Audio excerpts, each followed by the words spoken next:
Hey everybody, this is the Trout, aka Rick Troutman. Welcome to the Trout Show podcast. You know what I do? I interview musicians that are located all over this wonderful planet of ours that are very talented. Some of them you'll know, and some of them you may not know, but one thing I will tell you, you'll know about their life in the music industry. So sit back, grab a cup of coffee or your favorite adult beverage, and listen to our next episode coming up right now.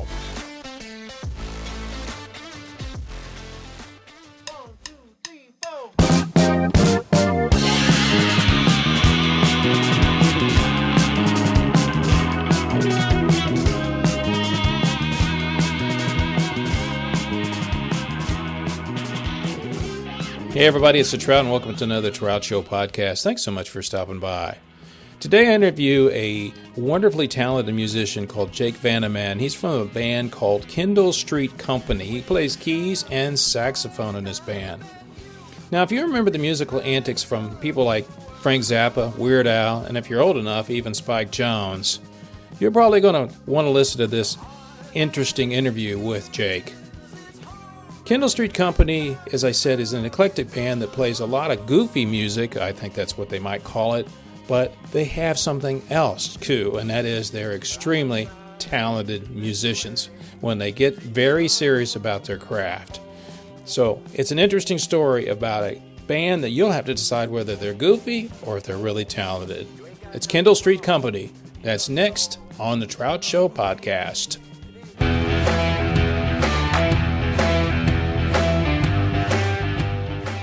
What was it about them that attracted you to perform? I mean, they're not, and we're going to get to that in a second, but they're not your basic, let's just do some rock, let's do some pop, let's do indie pop. They're kind of all over the place. But what was it about for you? You went, oh, okay, other than they had a lot of people listening to them. Well, I didn't, in the time, like going into college, like I was leaving behind my other bands, and like mostly I was just like, I'm willing to try anything for like a while and just see like where I fit in Charlottesville and who I like, get to know people, like because you have to start somewhere. So like I didn't know that I was gonna stick with it, when I first gave it a shot. And I think that's a healthy approach to artistic situations where we can want to be able to let a great relationship form, but it doesn't have to if the spark's not there. So I like when I joined them, like I said, they had the one album out and they had the EP, and all that stuff was like relatively soft compared to what we do now, I would say. And so like I wasn't even sure what they wanted me to do on the saxophone. I was like, hey, am I going to be playing like kind of like long tones and stuff? Like back then I was just not as knowledgeable too, so my vocabulary was limited, both musically and, speech-wise to discuss music. Yeah. So, like, it really was just like, I'm going to try this and see if it goes well. Like, they are making money, which at the time, like, going into as a first year in college, I was like, okay, word, like, I've got some extra income here doing, like, what I already love to do. Yep. And I was toying with the idea of pursuing music as a real career. I hadn't really made up my mind yet about what I was going to do, but I knew I was going to study it at least at college, alongside other things. And they kind of like showed me that was possible because they had just graduated and were doing it full time. If they had like another part-time job, yes, but also like music is the main thing. And so that kind of like inspired me, and I don't know, I felt like a younger brother mostly, even though I'm an only child, so I've never actually felt what that feels like, but this is what I imagine it feels like. So those are kind of the main reasons. Like musically at the same time, like they were very open to me contributing ideas, and that's important to me, especially because previously I have been the band leader. And like typically in I will start the band in other side projects that I've done or worked with. And so that was an unusual experience for me where I wasn't the band leader, which is fine, or the front man, because typically I'll be the one who talks to the crowd in my other projects. And I don't do that as much in this band, which is interesting. And I kind of like that about it, where I can kind of just take a back-ish seat, and I can talk if I need to or want to, but I'm not like that's not my role. And so that was intriguing to me too, because like in some ways it's less work. Listening to the band, um, and it comes to this band that you're in now, which has been fairly Hmm. successful. They're moving up. Does everybody do this for a living? Or I'm just curious, does everybody have side jobs still and they do this, or where are you kind of in Yeah, that? we have various kinds of like avenues of income. So like for me, I also like as a sax player, I record on other people's songs, and Hmm, I'm also like a producer. So there you I'll go. do studio, I'll engineer other people. Yep. So that's kind of something that I do on the side, but mostly touring. And I also have like a remote job that I do like 10 hours a week at, Okay. totally internet based. And I can do that while I tour, which is what I love about it. Mm, So like we'll have like an off, like not an or an off day, and I yeah. can get out, and I still feel like I can be productive. Right. And it's like mindless, so it doesn't require any creativity from me. That's the Yeah. beauty of it. Like I love doing the sound production. I love like Yeah. playing sax on other people's records and stuff, but that requires a good deal of effort, like creative effort, you know what I mean? Yeah. And like I try to reserve that as much as possible for KSC shows, because I find them to be the most important, and that's when I want to be playing my best. I always want to be playing my best, but there is a limit. Like I feel like, you know. Well, if you've already, when you're a producer, they don't hire you or you're not doing it just to sit around and go, yeah, that sounds good, use that. You're there to make, Yeah. I mean, and a lot of people don't know what a producer does. But the one Yeah. thing I've told everybody, you got to have a leader in a band, even if it's the guy that says, the drummer, you count it off, or we're going to end it on this note.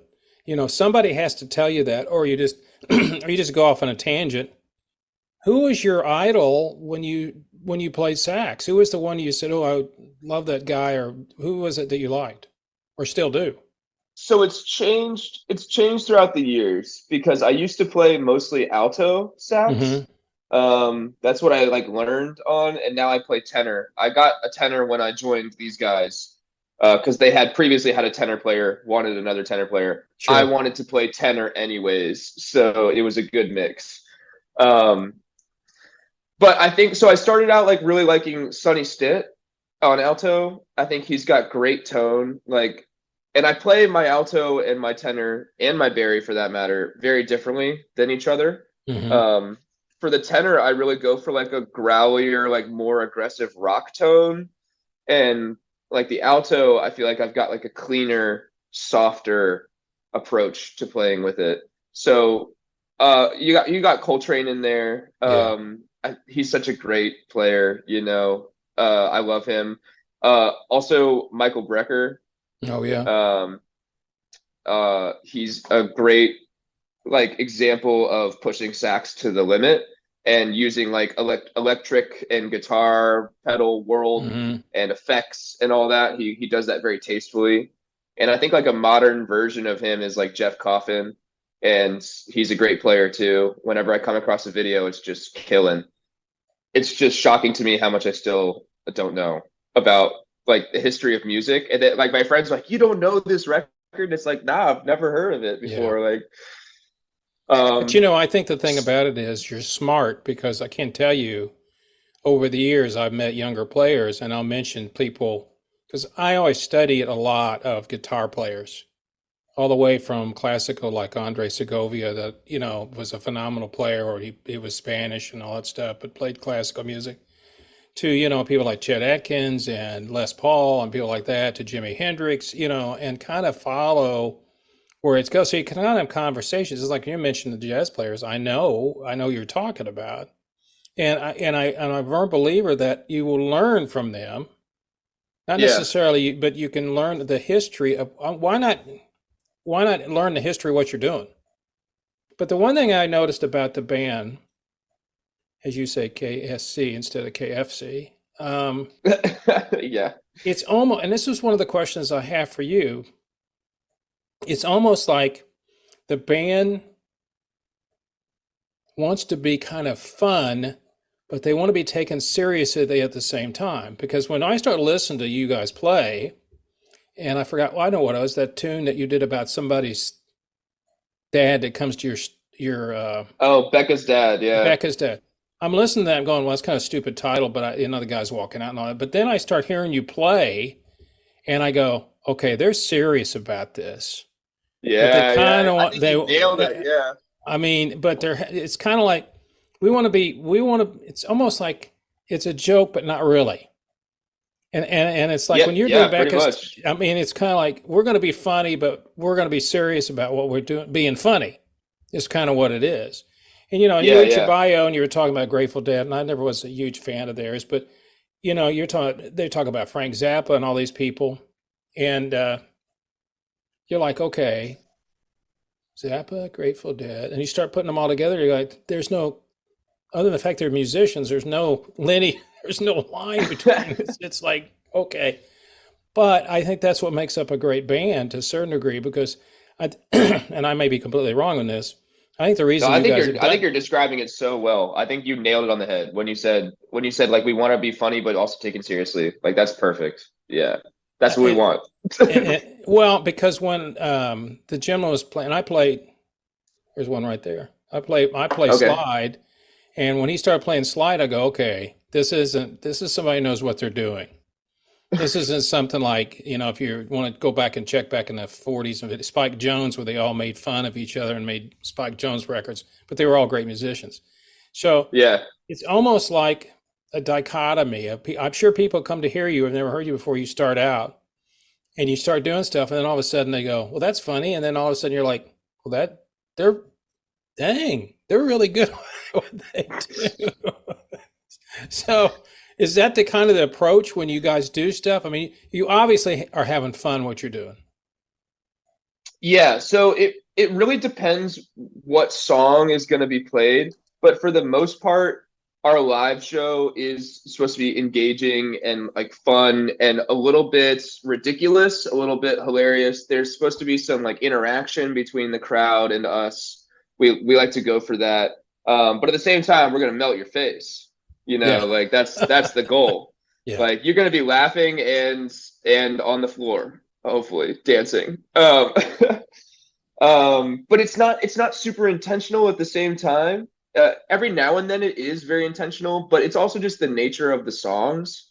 Like that's why it depends so much what gets played, because there are some songs that we play that are very not funny, and they're not supposed to be funny, and we don't play them with any kind of hilariousness associated with them because it's like that's all serious. Um, but those don't tend to make their way into the live show as much per Hmm. se. Like we very much respect the studio for what it is, Yeah. and what it can do, and then like the live show is slightly in its own world, might I say. But so some examples of like really stupid songs. We also consider them just to be stupid. Like it's supposed to be the point of the exercise is that everybody knows it's stupid and we're all still doing it. Like Uh, that's what you get out of the experience of coming to the KSC show yeah. sometimes. So we have this song called Stanley Bird Dog Mouth parentheses he's an oyster, and that's literally the name of the song. And there's a little dance and it just goes right into the words, and it's like you're so high, I'm an oyster, and Lewis and I do this little dance. And then we sing that like multiple times, and Yeah. then we go to a very, very, very simple chorus, and then it goes to this guitar solo. And uh, every time, like it's a joke that like Ben is the guitarist. He plays like a really bad solo. Like he plays specifically like a it's bad, but it's perfect for what it is doing. No, You I know what I got it. mean? Yeah. Yeah. Yeah. And we all like go over on stage and we're looking at him like this. We're acting a little bit. We're like, wow, what's going on? And then at the very end of the solo, Lewis says like, great job, buddy, or something like that. Like there's a congratulations, like a overblown, like you did so well. Like even because the joke is that he played like a really bad No. sounding solo, traditionally speaking, and compared to the rest of the set. So I think there's a lot of a humor in the contrast between like humor and value for a fan of ours, like in the contrast between our songs, because you'll get that, and then the very next song could be the super serious song. Like it's happened, and it will happen again. Because we don't write set lists, we just write idea lists, and then we just choose from the idea list on stage. We have talkback mics, so we can talk to ourselves. Yeah. And be like, hey, let's you do remind this me next. though. Yeah. This is probably, and you can think about this. You can't play that bad unless you're really good. Also, that's why it's funny too, because it's like everybody knows that Ben can shred, and he doesn't need to be playing. It's like a 4-note repeating motif that he does. Like it's really hard to describe because it's not bad, because it's not like he's not playing the wrong notes or anything. No, he's playing in key. It's like it's just weird. And it kind of reminds me of. Well, I was going to say, I was dense. told this years ago by a younger musician. You play the hard stuff for yourself and the easy stuff for the crowd. That's kind of true, yeah. I mean, because the average person doesn't care what key you're in. They don't know the difference between a C, D, and F, or if you modulate it up. They don't care. So in your situation, your band, the band you're in, is just the same way. We're going to play the goofy stuff for the fans, and then we're going to throw in some really good stuff that we love because we're really good musicians. And it almost plays into that kind of thought process. And obviously it's working. Right? Thank you. Yeah. I feel like we're connected. I mean, even hearing you like describe it back to me, like gives me validation. Like, it's like, yes, like there are people out there who get like exactly what we're trying to do, kind of.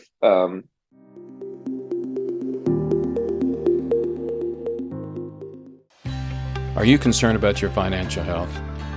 Then why don't you count on an expert that has years of experience of helping people just like you reach their financial possibilities? That's David Smith with Edward Jones at 469-372-1587. David has years of experience of helping people just like you. So reach out to him today, 469-372-1587. David Smith with Edward Jones.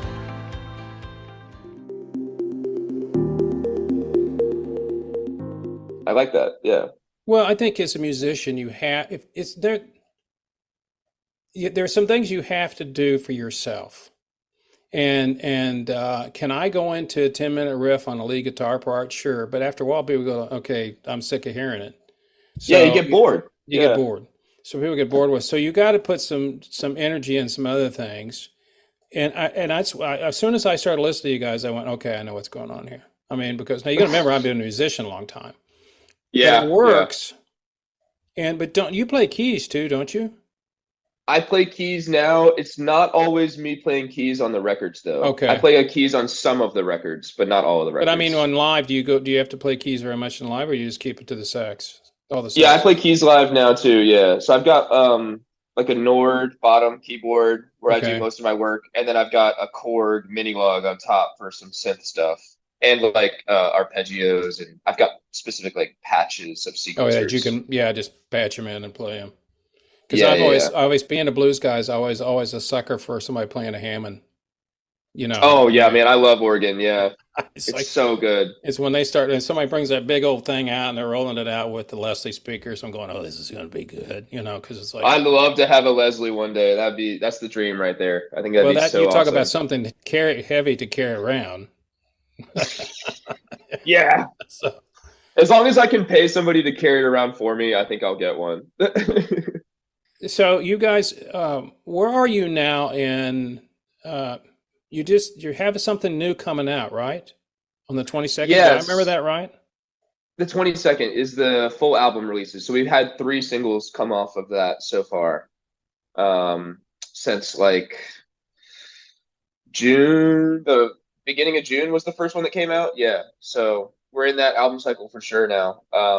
And that's actually one that I produced. So cool. Yeah, I produced and wrote a lot of it. I wrote like at least half of it. And I actually mixed it too.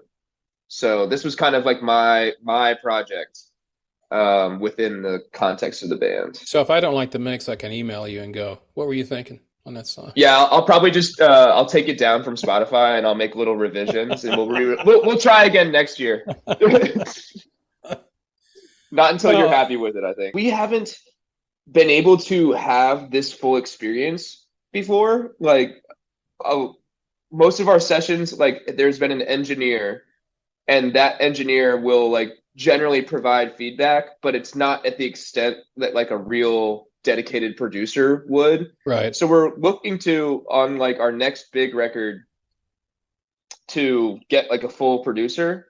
We think it'd be great. We actually have a project, it's like a 11 or 12 song like prog rock project that we have pitched to Dweezil Zappa to produce and work with us on. So he's interested, we're interested, and we just got to find the time and money, which I suppose is always the battle though, right? But it'd be cool to work with him and he would do a great job for the art, I think. Dweezil's just been a phenomenal guitar player and probably doesn't get the credit he deserves to be an independent artist that he is. So, I don't know. He's got to be, how old is he now? 50, 40? I want to say like 50, yeah. 50, somewhere in his 50s. But if you can get somebody like that, do you think he knows a few people? Definitely. So, yeah, I mean, it'd be so great, yeah. He also said he was going to mix it in the new, like, 4D Apple sound. You know what I'm talking about? I've heard of it, yeah. It's not surround sound. It's they have an Atmos, maybe Dolby Atmos mix. That's what it is, I think, yeah. So that'd be cool. That's minor to me, but cool. But one of the hardest things for me, and this drives me crazy, you do all this work, you sit in front of your computer, sit in a mixer, you mix it all down, for days, you do it over and over again, and then somebody picks it up and plays it on their iPhone or Samsung out of a speaker that's this big. And you're like, yeah. Oh my God. In fact, I've just finished my brand new album. I've sent a cover to my friend and I'm going to tell him and say, look, here's the deal. Do not listen to this on your phone. I won't send you the links until you tell me you're not going to listen to it. Because you spent all this time for acoustic sounds, great sounds, and then it comes out on a little speaker that big. Or the ones that the mono stuff, that that kind of thing. So those are pretty common too. Yeah. So then you have to listen to. Actually, I got to the point where I had it all done except for one tune, and I listened to it. I was sitting outside, and I thought, well, I'm going to put it on my phone. So I had to go back and remix it because didn't. I mean, part of the songs, I go, okay, the drums are too hard here. They're too back in the back. I got to bring them only because it didn't sound that great. And you think, well, everybody's going to listen to it on their phone, And that's another thing you have to face as an engineer. Yeah. So when you get that's pretty difficult for me too. Yeah, it's a pain in the ass, because it'll never be that good. You know how good it sounds when you mix it down, whether you're in a studio monitors, your headphones, and then it's just never going to make it, and it's what it is. So are you guys going to then go out, support this album? Is that what your plan is? I looked at some of your tour dates, but it looks like you got quite a few coming up. Yeah, so we just did our summer tour, as you said, bands tour in the summer and then they release an album. Yeah. And so the album comes out, like we said, on the 22nd, and that'll be like technically the first day of the fall tour. And I think we'll just call it the Separation 95 tour, probably. That's the name of the album. Yep. I actually still have to make the art for that. So I make a lot of the graphic choices for the band too. So it's just something I have like Photoshop experience, and it's something I've now I know myself. Why you're in the band. You said earlier, well, I'm just the sax player. Now I listen to you and go like, no, you're not. Let's see. I'm the engineer. I'm the producer. I write the songs. Oh, by the way, and I do the graphics for the album covers. Yeah, I'm just the guy that sits in the back and plays a few notes on my sax. Yeah, right. I do. I like to have my my fingers in everything a little bit, like creatively speaking, because if my like perspective is that like if you can understand those aspects of the business, even on like some rudimentary level, then it'll help you be a better entertainer. Yeah. Like my goal is I want to be a good musician, but I care way more about being a good entertainer than I do about being a good musician. Um, and so I'm also a photographer. I shoot photos for like other bands around town. And it's because like I know what they want because I've been on that side of it. Like I've been on the side that is getting the photos and posting the Yeah. photos. Yeah.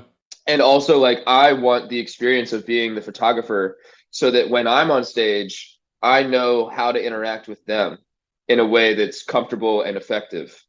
So that's like one of my other things that I do occasionally for money. It's not a big gig of mine, but I enjoy doing it.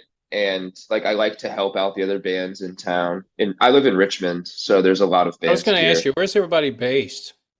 Are they So always I live in close? Richmond. I moved here last summer, and the rest of the guys live in Charlottesville, which is about an Okay. hour west of here. So are you the rich man from Richmond that the guy talked about on the song? Are you that guy? Are you? I don't think it's referring to me, but I haven't verified.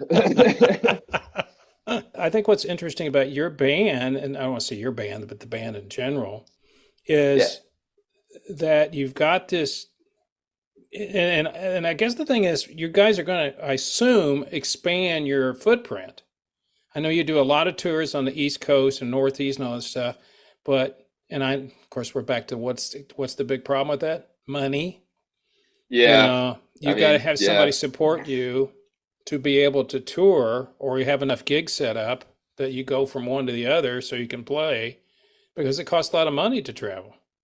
Yeah, I mean, because gas is just a Yeah, big yeah. cost, like, and places are far away. Like, we just went to Colorado. So Colorado is one of our biggest markets. Where did you We will play in go to, Colorado? What towns did you play in? What cities? we did Manitou Springs, I know where that and is. then we, Outside Colorado Springs. Yeah. yeah, and then we did, oh my gosh, what was the next day? It was Golden, Okay. Colorado. So like right outside of Denver. Yeah, that's where And then we did Coors Beer is. That's where Coors Beer is. yeah. This records it. We played at a Yeah. different brewery, but I haven't been to the factory, but I've like had some of their like special Colorado beer or whatever. Yeah. It's actually pretty good. So, and then we played Buena Vista, and then we played Denver proper.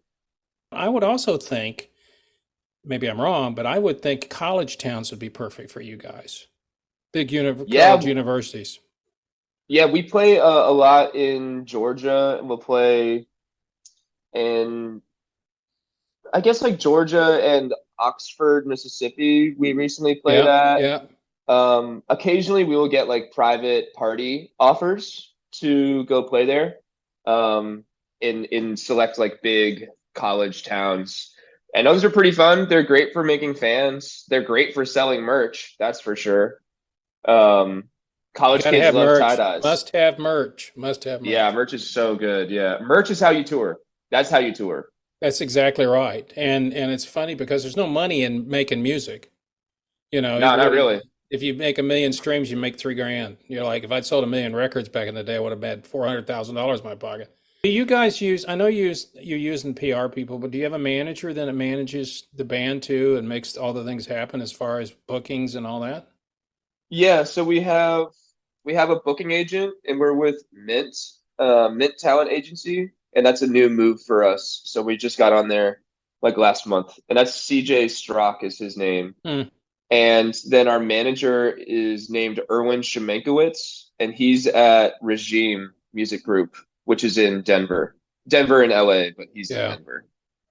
And then we have a tour manager that comes with us, and she does a hodgepodge of activities such as like sell merch, like help run the sound, and like, generally manage things while we're on stage, and like take photos and videos and things like that, drive the van. So that's the team. That's the whole team right there. So, well, I know you're young, still a young guy. What's your goal? Personally, what's your personal goal? Oh, my personal goal. I think I have a number of different personal goals, but they kind of revolve around being able to comfortably live as an artist. Hmm. That's the goal. That's the goal. I'm able to survive currently as an artist, but I'd like to like thrive a little more, you know, money wise, just because like we don't pay ourselves a lot as like members of the band. Like we try to use a lot of that money to propel the business forward, Sure. you Yeah, know. I understand that. Yeah. And you kind of have to, Yeah. because you can't just be sucking the business dry. Um, so yeah, like that.